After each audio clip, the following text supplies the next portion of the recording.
எளிமையான மருந்து வாய்ப்புண்ணுக்கு வந்து சித்த மருத்துவத்துல திரிபலா சூரணம் இருக்கு இல்லையா?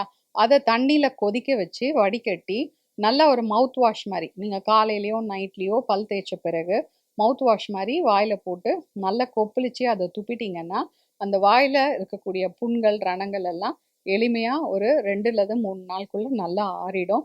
திரும்ப திரும்ப அவதிப்படுறவங்க கொஞ்ச நாளுக்கு இத தொடர்ந்து செய்யுங்க. 2வது ரெகுலர் ஹேபிட் உங்களுக்கு வந்து பிரஷ் பண்ற மாதிரி இந்த நல்லெண்ணெய வந்து வாயில கொப்பளிக்கிறதுன்றது வாய்ப்புண் வராம தடுக்கிறதுக்கான ஒரு அற்புதமான பழக்கம். அதனால இந்த நல்லெண்ணெய் ஆயில் புல்லிங்கையும் பிராக்டிஸ் பண்ணலாம். இப்ப நெறைய பேருக்கு வாய்ப்புண் வந்த பிறகு கிச்சன்ல ஓடி போய் நெய் எடுத்து தடவிக்குவாங்க. இல்லன்னா பட்டர் எடுத்து தடவிக்குவாங்க. அது 2ம் ஹெல்ப் ஆகும். ஆனா அத விட பெஸ்ட்டா ஹெல்ப் ஆகக்கூடியது நல்ல செக்குல ஆட்டுன தேங்காய் எண்ணெயும், செக்குல ஆட்டுன நல்லெண்ணெயும் தான் வாய்ப்புண்ணுக்கு ரொம்ப நல்லா கேட்கும். அதனால நீங்க நெய் அல்லது பட்டர் தடவுறது ஓகே. ஆனா இத விட இத ட்ரை பண்ணி பாருங்க. நல்லெண்ணெயும், தேங்காய் எண்ணெயும் வாய்ப்புண்ணுக்கு ரொம்ப ரொம்ப நல்லா கேட்கும். அதனால அப்பப்போ எடுத்து வாய்ப்புண்ணு இருக்கிறவங்க ஒரு நாளைக்கு ஹவ் மெனி எவர் டைம்ஸ் பாசிபிளோ அத்தனை தடவ நீங்க வாயில அந்த எண்ணெய்கள தடவிட்டீங்கன்னா, சீக்கிரமா அந்த வாய்ப்புண்ணு ஆறும்.